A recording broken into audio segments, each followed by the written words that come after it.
दोस्तों, आज film city के सेट नंबर 13 के बाहर जो गहमा गहमी थी वो साफ बता रही थी कि अनुपमा के इतिहास का अब तक का सबसे काला अध्याय लिखा जा चुका है। और मैं मनीषा अपनी आंखों से उस मंजर को देख कर आ रही हूँ जहाँ सिर्फ रियल लाइफ का ड्रामा नहीं बल्कि सेट पर मौजूद हर शख्स की सांसें थमी हुई थीं।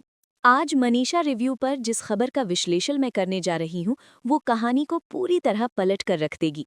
पुलिस की गाड़ियों का सायरन और वैनिटी वैन के बाहर खड़ी एम्बुलेंस इस बात का सबूत है कि आने वाले एपिसोड्स में शाह परिवार पर जो मुसीबत टूटने वाली है वो वनराज शाह के जाने के बाद का सबसे बड़ा भूचाल होगा। कहानी वहां से शुरू होती है जहां अनुपमा ने एक बहुत बड़ी भूल कर दी थी। एक अहंकारी पिता पराग कोठारी को ये वचन देकर कि उसकी बेटी प्रार्थना और उसका आने वाला वारिस शाह हाउस में पूरी तरह सुरक्षित रहेंगे। लेकिन फिल्म सिटी के सूत्रों और स्क्रिप्ट की जो भनक मुझे लगी है उसके मुताबिक वो वचन अब कांच के टुकड़ों की तरह बिखरने वाला है। शाह हाउस में मकर संक्रांति का जश्न अभी पूरी तरह खत्म भी नहीं हुआ था कि खुशियों को किसी की बुरी नजर लग गई। घर का माहौल जो कुछ देर पहले तक ढोल और नगाड़ों से गूंज रहा था अब एक ऐसे सन्नाटे में बदलने वाला है जो चीखों से भी ज्यादा भयानक होगा। हम सब जानते हैं कि प्रार्थना की प्रेगनेंसी बहुत ही नाजुक दौर से गुजर रही थी और डॉक्टर ने उसे सख्त बेड रेस्ट और तनाव से दूर रहने की सलाह दी थी। लेकिन शाह हाउस जो खुद में ही एक कुरुक्षेत्र है वहां शांति मिलना असंभव है। उस दिन की शूटिंग के दौरान मैंने देखा कि सीन की शुरुआत ही बहुत तनावपूर्ण थी। राही और प्रेम के बीच की नज़दीकियां, पाखी का अपनी पुरानी आदतों के मुताबिक तमाशा करना और तोशु का बेटा अंश जो जिम्मेदारी का नाटक तो कर रहा है लेकिन असल में अभी भी लापरवाही का पुतला है। इन सब ने मिलकर एक ऐसा बारूद तैयार कर दिया था जिसमें सिर्फ एक चिंगारी की ज़रूरत थी। वो चिंगारी तब भड़की जब प्रार्थना को प्यास लगी और वो अपने कमरे से बाहर आई। उस वक्त घर के सभी लोग अपनी अपनी उलझनों में व्यस्त थे। अनुपमा रसोई में थी, शायद परिवार के लिए कुछ बना रही थी और उसका पूरा ध्यान इस बात पर था कि कैसे वो कोठारी साहब के गुस्से को ठंडा रखे और अपने अन्नू की रसोई को बचाए। इधर हॉल में फर्श पर तेल या पानी जैसा कुछ तरल पदार्थ गिरा हुआ था। ये किसी की साजिश थी या महज एक इत्तेफाक, ये तो आने वाले एपिसोड्स में ही साफ होगा। लेकिन जिस तरह से कैमरे के एंगल सेट किए गए थे उससे मुझे साफ लगा कि ये पाखी या किसी बाहरी दुश्मन की चाल हो सकती है। प्रार्थना का भारी शरीर और लड़खड़ापी कदम, बैकग्राउंड में बजता वो धक धक करता म्यूजिक, सब कुछ इशारा कर रहा था कि अनहोनी होने वाली है। जैसे ही प्रार्थना का पैर उस फिसलन वाली जगह पर पड़ा, एक जोरदार चीख ने पूरे शाह हाउस को हिला कर रख दिया। वो गिरना कोई मामूली गिरना नहीं था, वो सीढ़ियों के पास या किसी नुकीली चीज से टकराने जैसा भयावह था। अनुपमा के हाथ से थाली का गिरना और उसका प्रार्थना चिल्लाते हुए दौड़ना, रूपाली गांगुली ने इस सीन में जो जान डाली है वो सेट पर मौजूद हर क्रू मेंबर को रोने पर मजबूर कर गई। लेकिन असली ड्रामा तो इसके बाद शुरू हुआ। प्रार्थना बेहोश थी और उसके पेट के पास से बहता हुआ लाल रंग फर्श को रंग रहा था।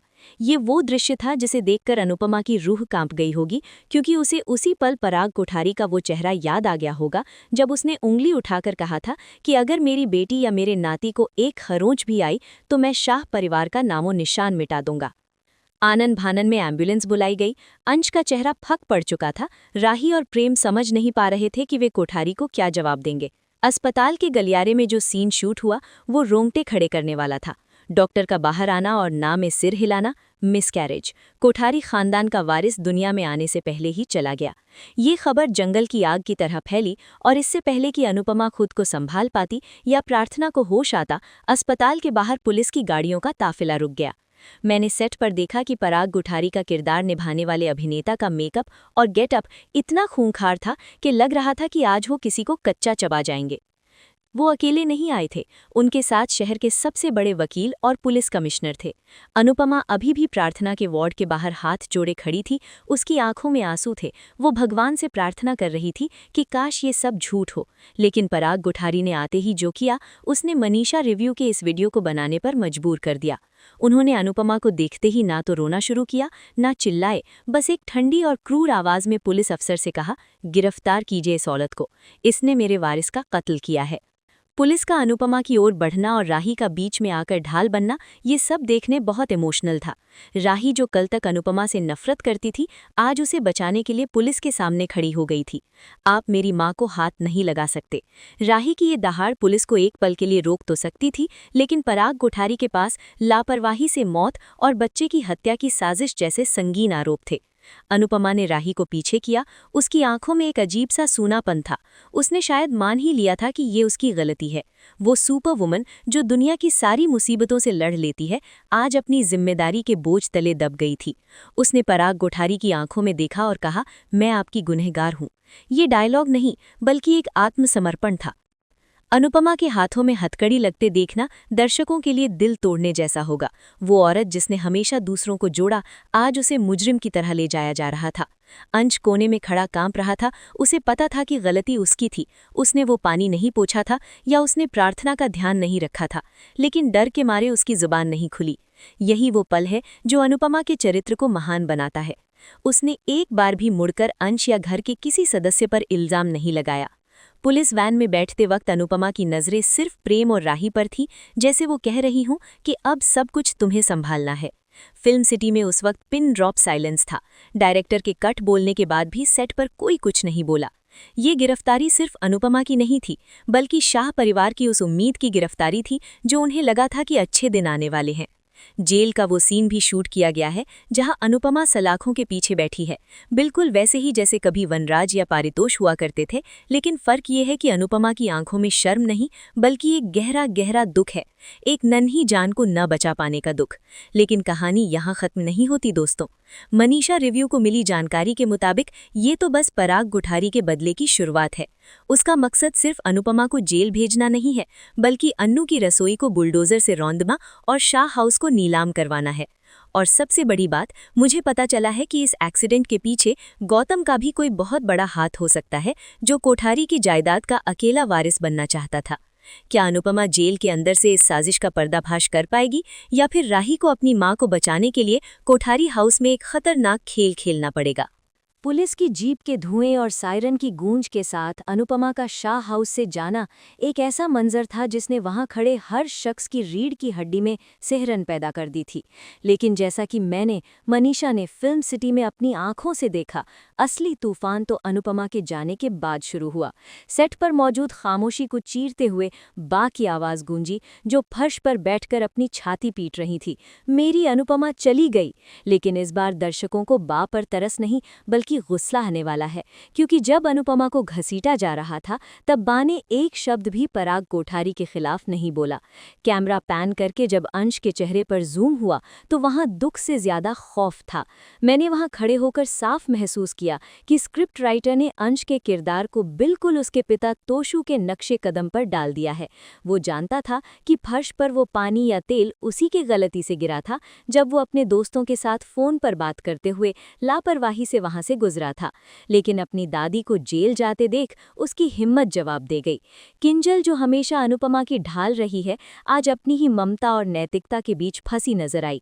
मैंने देखा कि किंजल की नजरें अंश के कांपते हाथों पर टिकी थीं। उसे शक हो गया था, लेकिन क्या एक माँ अपने बेटे को बचाने के लिए अपनी सास, अपनी मम्मी को जेल में सड़ने देगी? ये सवाल आने वाले एपिसोड्स में शाह परिवार की नींव हिला देगा। उधर अस्पताल के वीआईपी वार्ड का सीन शूट हो रहा था, जहां सन्नाटा इतना गहरा था कि घड़ी की टिक टिक भी हथौड़े जैसी लग रही थी। प्रार्थना को होश आ चुका था, लेकिन उसने अभी तक अपनी जुबान नहीं खोली थी। उसकी आंखें छत पर टिकी थी, बिल्कुल पत्थर की तरह। पराग कोठारी, जो अब तक गुस्से की आग में जल रहे थे, अपनी बेटी की ये हालत देखकर पूरी तरह टूट चुके थे। लेकिन दोस्तों, यहाँ एक बहुत बड़ा ट्विस्ट है जो मैंने मेकअप रूम के बाहर सुनी कुछ फुसफुसाहटों से पकड़ा। प्रार्थना का पति गौतम, जो वहां कोने में खड़ा होकर आंसू पोंछने का नाटक कर रहा था, उसके चेहरे के भाव शॉर्ट कट होते ही बदल गए थे। मनीषा रिव्यू आपको ये एक्सक्लूसिव जानकारी दे रहा है कि गौतम को इस बच्चे के जाने का दुख नहीं, बल्कि एक अजीब सी राहत मिली है। सूत्र बताते हैं कि कोठारी एम्पायर की एक बड़ी वसीयत, जो उस वारिस के नाम होने वाली थी, अब कानूनी तौर पर दांव पर लग गई है। गौतम का प्लान शायद यही था कि बच्चा ना रहे तो प्रॉपर्टी उसके हाथ से ना जाए, और बदकिस्मती से अनुपमा इस घिनौने खेल का मोहरा बन गई। पराग कोठारी का अंधा प्यार और अहंकार उन्हें ये देखने नहीं दे रहा कि असली दुश्मन उनके घर के अंदर है, ना कि शाह हाउस में। कहानी वापस शाह हाउस लौटती है, जहां अब कमान किसी और ने नहीं बल्कि राही ने संभाल ली है। अनुपमा की गिरफ्तारी ने राही के अंदर सोई हुई उस छोटी अनु को मार दिया है और एक बागी बेटी को जन्म दिया है। प्रेम, जो कोठारी का बेटा है और राही से बेइंतहा मोहब्बत करता है, शाह हाउस की चौखट पर खड़ा था। उसकी आंखों में माफी थी, वो कुछ कहना चाहता था, लेकिन राही ने दरवाजे पर ही उसे रोक दिया। वो सीन इतना पावरफुल था कि सेट पर मौजूद लाइटमैन भी भावुक हो गए। राही ने प्रेम की आंखों में आंखें डालकर बिना चीखे बस इतना कहा कि जब तक उसकी मां सलाखों के पीछे है और प्रेम का पिता उनका दुश्मन है, उनके बीच का हर रिश्ता खत्म है। जाओ और अपने पिता से कहो कि जंग उन्होंने शुरू की है, लेकिन खत्म अनुपमा की बेटी करेगी। ये कहते हुए राही ने प्रेम के मुंह पर दरवाजा बंद कर दिया। ये प्रेम और राही की लव स्टोरी का दी एंड नहीं, बल्कि एक दर्दनाक इंटरवल है। प्रेम वहां बारिश में यानी आर्टिफिशियल रेन का इस्तेमाल किया गया था, भीगता रहा, जो ये दर्शाता है कि वो अपने पिता और अपने प्यार के बीच किस कदर पिस चुका है। अगली सुबह का दृश्य तो और भी भयावह था। मनीषा रिव्यू के दर्शकों को याद होगा कि अनु की रसोई अनुपमा की आत्मा है, उसकी पहचान है। मैंने देखा कि फिल्म सिटी के बाहरी सेट पर बड़े बड़े बुलडोजर खड़े किए गए थे। जी हाँ, पराग कोठारी ने रातों रात अपने रसूख और पैसे का इस्तेमाल करके म्यूनिसिपल कॉरपोरेशन से अनु की रसोई को अवैध निर्माण घोषित करवा दिया। नोटिस बोर्ड पर चिपका दिया गया था कि 24 घंटे के अंदर इस ढांचे को गिरा दिया जाएगा। अनुपमा जेल की ठंडी फर्श पर बैठी थी। उसे खाने की चिंता नहीं थी, ना ही अपनी जमानत की। जब पुलिस कांस्टेबल ने उसे बताया कि उसकी रसोई टूटने वाली है, तब पहली बार अनुपमा की आंखों में वो डर दिखा जो गिरफ्तारी के वक्त भी नहीं था। उसकी मेहनत, उसकी आजीविका और उन सैकड़ों महिलाओं की उम्मीद जो अनु की रसोई से जुड़ी थी, सब मिट्टी में मिलने वाला था। अनुपमा ने जेलर से गिड़गिड़ाकर एक फोन कॉल की भीख मांगी, लेकिन ऊपर से सख्त ऑर्डर थे। अनुपमा को किसी से बात करने की इजाजत नहीं थी। ये पराग कोठारी का मानसिक अत्याचार था। वो अनुपमा को सिर्फ हराना नहीं, उसे पल पल मारना चाहता था। लेकिन दोस्तों, कहानी में असली हीरो की एंट्री तब होती है जब सब कुछ खत्म होने वाला हो। राही, जो अब तक अपनी भावनाओं से लड़ रही थी, अब वकील के कोर्ट में नहीं बल्कि एक बेटी के रूप में कानून की किताबों को खंगाल रही थी। मैंने सेट पर एक नए किरदार को आते देखा, एक तेज तर्रार वकील जिसका रोल एक मशहूर टीवी एक्टर कर रहे हैं। ये वकील कोई और नहीं बल्कि अनुज कपाड़िया का पुराना कॉलेज फ्रेंड या बिजनेस राइवल हो सकता है, जिसे राही ने अपनी जमा पूंजी लगाकर हायर किया है। राही जानती है कि सीधे तरीके से पराग कोठारी को नहीं हराया जा सकता, इसलिए उसने कोठारी की ही भाषा में जवाब देने की ठानी है। इधर अंश की हालत खराब है। उसे डर है कि अगर उसने सच बोला तो वो जेल जाएगा, और अगर नहीं बोला तो उसकी दादी बर्बाद हो जाएगी। पाखी उसे भड़का रही है कि चुप रहे वरना तेरी जिंदगी खराब हो जाएगी, जो पाखी के स्वार्थी चरित्र को और गहरा करता है। और फिर वो पल आया जिसका हम सबको डर था। बुलडोजर अनु की रसोई की दीवार की तरफ बढ़ा। वहां शाह परिवार के लोग, बीजी और चौल के लोग दीवार बनकर खड़े थे। राही सबसे आगे थी। उसने बुलडोजर के सामने खड़े होकर ललकारा कि अगर इसे तोड़ना है तो पहले मुझे कुचलना होगा। मीडिया वहां मौजूद थी और ये तमाशा लाइव टीवी पर चल रहा था, जिसे जेल में टीवी पर अनुपमा देख रही थी। अपनी बेटी को मौत के मुंह में खड़ा देख अनुपमा ने जेल की सलाखों को इतनी जोर से पकड़ा कि उसके हाथों से खून रिसने लगा। वो बेबस थी, लाचार थी। क्या राही रोक पाएगी पराग कोठारी के इस अहंकार के बुलडोजर को, या फिर अनुपमा की आंखों के सामने उसकी दुनिया उजड़ जाएगी? लेकिन रुकिए, बुलडोजर रुकता है क्योंकि वहां एक काली लग्जरी कार आकर रुकती है। उस कार से जो शख्स उतरता है, उसे देखकर पराग कोठारी के चेहरे का रंग भी उड़ जाएगा। क्या ये अनुज है या कोई ऐसा शख्स जो पराग के काले अतीत का चिट्ठा अपने हाथ में लिए हुए है? उस काली लग्जरी कार का दरवाज़ा खुला और वहां मौजूद धूल के गुबार के बीच से जो चेहरा सामने आया, उसने पराग कोठारी के पैरों तले जमीन खिसका दी। सेट पर मौजूद भीड़ और हम जैसे मनीषा रिव्यू के रिपोर्टर्स भी अपनी सांसें थामे खड़े थे। वो शख्स कोई और नहीं बल्कि प्रेम था, पराग कोठारी का अपना बेटा। लेकिन आज वो एक बेटा बनकर नहीं बल्कि कानून का एक ऐसा दस्तावेज हाथ में लेकर आया था जो उसके पिता के अहंकार पर करारा तमाचा था। प्रेम के हाथ में अन्नू की रसोई के डिमोलिशन पर लगा स्टे ऑर्डर था। मैंने प्रेम की आंखों में वो आग देखी जो अक्सर अनुपमा की आंखों में दिखाई देती है, सच के लिए अपनों से लड़ जाने की आग। प्रेम ने पुलिस और म्यूनिसिपल अधिकारियों के सामने कागज लहराते हुए चिल्लाया, रुक जाइए, ये कार्रवाई अवैध है। पराग कोठारी का चेहरा देखने लायक था। उनका अपना खून, उनका वारिस, आज उनके सबसे बड़े दुश्मन की ढाल बनकर खड़ा था। ये सीन इतना इंटेंस था कि डायरेक्टर को कट बोलने में भी वक्त लगा, क्योंकि हर कोई उस बाप बेटे के टकराव को महसूस कर रहा था। प्रेम ने कांपती आवाज में लेकिन मजबूती से अपने पिता से कहा, डैड, आप अनुपमा जी से नफरत में इतने अंधे हो गए हैं कि आप ये भूल गए कि ये जगह सिर्फ ईंट पत्थर नहीं, सैकड़ों औरतों की रोजी रोटी है। अगर आज ये टूटी तो मेरी नज़रों में आपकी इज्जत हमेशा के लिए टूट जाएगी। उधर बुलडोजर तो रुक गया, लेकिन असली ड्रामा पुलिस स्टेशन में होने वाला था, जिसकी जानकारी मुझे मेरे सूत्रों ने दी है। जेल की सलाखों के पीछे अनुपमा ने अपनी आंखें बंद कर रखी थी। वो शायद अपने कान्हा जी से कोई चमत्कार मांग रही थी, और चमत्कार हुआ, लेकिन बहुत ही दर्दनाक रूप में। पुलिस स्टेशन के दरवाजे पर किंजल खड़ी थी, और उसके साथ घिसटता हुआ आ रहा था अंश। मैंने सेट पर किंजल का रौद्र रूप देखा। वो बिल्कुल अनुपमा की परछाई लग रही थी। किंजल ने अंश को इंस्पेक्टर की मेज के सामने धक्का दिया। अंश रो रहा था, मम्मी मुझे माफ कर दो, मैं डर गया था। किंजल ने रोते हुए लेकिन सख्त आवाज में कहा, इंस्पेक्टर साहब, मेरी सासू माँ बेगुनाह हैं। उस फर्श पर तेल की बोतल गलती से मेरे बेटे अंश से गिरी थी और डर के मारे उसने ये बात छिपाई। ये एक एक्सीडेंट था, मर्डर नहीं। गिरफ्तार करना है तो मेरे बेटे को कीजिए, मेरी माँ को छोड़ दीजिए। ये सीन अनुपमा के इतिहास में दर्ज होने वाला है। एक माँ यानी किंजल अपने बेटे को कानून के हवाले कर रही थी ताकि उसकी सास अनुपमा को न्याय मिल सके। अनुपमा ये सब देखकर सन्न रह गई। उसने सलाखों के पीछे से हाथ बढ़ाकर चिल्लाया, नहीं किंजल, अंश बच्चा है। लेकिन किंजल ने अनुपमा को रोक दिया, नहीं मम्मी, अगर आज मैंने इसे बचा लिया तो ये कल का तोशू बन जाएगा। इसे अपनी गलती की सजा भुगतनी होगी। किंजल की गवाही और अंश के कबूलनामे ने केस का पूरा रुख पलट दिया।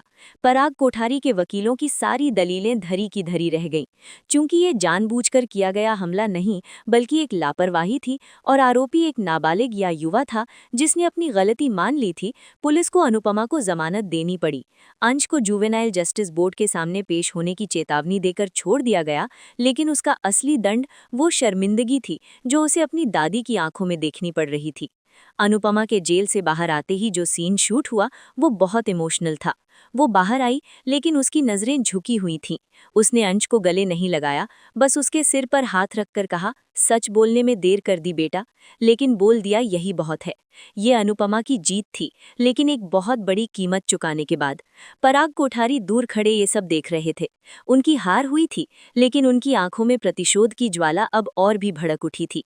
वो अपनी गाड़ी में बैठकर वहां से चले गए, लेकिन जाते जाते प्रेम को एक ऐसा लुक दिया जिसका मतलब साफ था, अब तुम मेरे बेटे नहीं रहे। कहानी का क्लाइमैक्स अभी बाकी था। अनुपमा सीधे अस्पताल पहुंची। उसे पता था कि असली जंग अभी खत्म नहीं हुई है। प्रार्थना को होश आ चुका था। वार्ड के बाहर गौतम खड़ा था, जो अभी भी दुखी होने का नाटक कर रहा था। लेकिन मनीषा रिव्यू को पता चला है कि आने वाले एपिसोड में अनुपमा की छठी इंद्री काम करेगी। जब अनुपमा प्रार्थना के पास बैठी थी तो प्रार्थना ने रोते हुए एक बहुत अजीब बात कही, अन्नू माँ, मैं गिरने से पहले किसी से टकराई थी, वहां कोई और भी था। अनुपमा के कान खड़े हो गए। अंश ने कहा था कि तेल उससे गिरा था, लेकिन प्रार्थना को धक्का किसमें दिया? क्या अंश के गिरने के बाद कोई और था जिसने मौके का फायदा उठाया? कैमरा अनुपमा की आंखों से शिफ्ट होकर कमरे के बाहर खड़े गौतम पर फोकस हुआ, जिसके चेहरे पर एक कुटिल मुस्कान थी। अनुपमा को एहसास होने लगा है कि ये हादसा सिर्फ अंश की लापरवाही नहीं, बल्कि किसी की सोची समझी साजिश भी हो सकती है। वो तेल वहां जानबूझकर तो नहीं फैलाया गया था। एपिसोड के अंत में हम देखेंगे कि शाह हाउस में वापस सब लौटते हैं, लेकिन कुछ भी पहले जैसा नहीं है। अन्नू की रसोई बच तो गई, लेकिन उसकी दीवारें दरक गई हैं, बिल्कुल शाह परिवार के रिश्तों की तरह। राही और प्रेम एक दूसरे के सामने खड़े हैं। प्रेम ने अपना घर, अपना पिता, अपनी दौलत सब छोड़ दिया है सिर्फ राही और सच का साथ देने के लिए। वो अपना सूटकेस लेकर शाह हाउस के बाहर खड़ा है। क्या अनुपमा अपने दुश्मन के बेटे को अपने घर में पनाह देगी? वनराज अगर वो होता तो कभी नहीं देता, लेकिन अनुपमा तो अनुपमा है। वो प्रेम का हाथ पकड़कर उसे घर के अंदर लाती है, और यहीं से शुरू होती है महायुद्ध की नई दास्तान। पराग कोठारी अब केवल अनुपमा के पीछे नहीं पड़ेंगे, बल्कि वो शाह हाउस को बर्बाद करने के लिए किसी भी हद तक जाएंगे, क्योंकि अब उनका बेटा भी दुश्मन के खेमे में है। लेकिन शो के अंत में एक टीजर दिखाया गया जिसने फिल्म सिटी में सबको हिला दिया। रात के अंधेरे में गौतम फोन पर किसी से बात कर रहा है। काम हो गया, बच्चा नहीं रहा। अब कोठारी की सारी दौलत प्रार्थना के नाम होगी और प्रार्थना के जरिए मेरे नाम। और इल्जाम उस बुढ़िया अनुपमा और उसके पोते पर है। तभी पीछे से एक परछाई आती है और गौतम के कंधे पर हाथ रखती है। गौतम डरकर पीछे मुड़ता है। स्क्रीन ब्लैक हो जाती है। कौन है वो? क्या वो राही है जो जासूसी कर रही थी, या खुद अनुपमा जिसने उसे रंगे हाथों पकड़ लिया है? दोस्तों, मनीषा रिव्यू का ये प्रिडिक्शन है कि अगला ट्रैक जासूस अनुपमा का होने वाला है, जहां वो अपनी बेगुनाही तो साबित कर चुकी है, लेकिन अब उसे अपनी बहू प्रार्थना के असली गुनहगार को बेनकाब करना है। तो दोस्तों, ये थी अनुपमा के सेट से जुड़ी वो एक्सक्लूसिव और धमाकेदार कहानी जो अभी तक टीवी पर भी टेलीकास्ट नहीं हुई है। जिस तरह से रूपाली गांगुली और पूरी कास्ट ने इन सीन्स को परफॉर्म किया है, मैं दावे के साथ कह सकती हूँ कि ये टीआरपी के सारे रिकॉर्ड तोड़ने वाला है। एक तरफ माँ की ममता, दूसरी तरफ बेटे का विद्रोह और तीसरी तरफ एक लालची दामाद की साजिश। अनुपमा अब सिर्फ एक गृहिणी नहीं, बल्कि एक योद्धा बनकर उभरेगी। आप लोग कमेंट करके जरूर बताएं कि क्या प्रेम को शाह हाउस में रखकर अनुपमा ने सही किया, और उस काली परछाई में कौन हो सकता है जिसने गौतम की बात सुनी। मैं हूं मनीषा और आप देख रहे थे मनीषा रिव्यू। टीवी की दुनिया की ऐसी ही चटपटी और इनसाइड खबरों के लिए चैनल को सब्सक्राइब करना ना भूलें, क्योंकि असली ड्रामा तो अब शुरू हुआ है।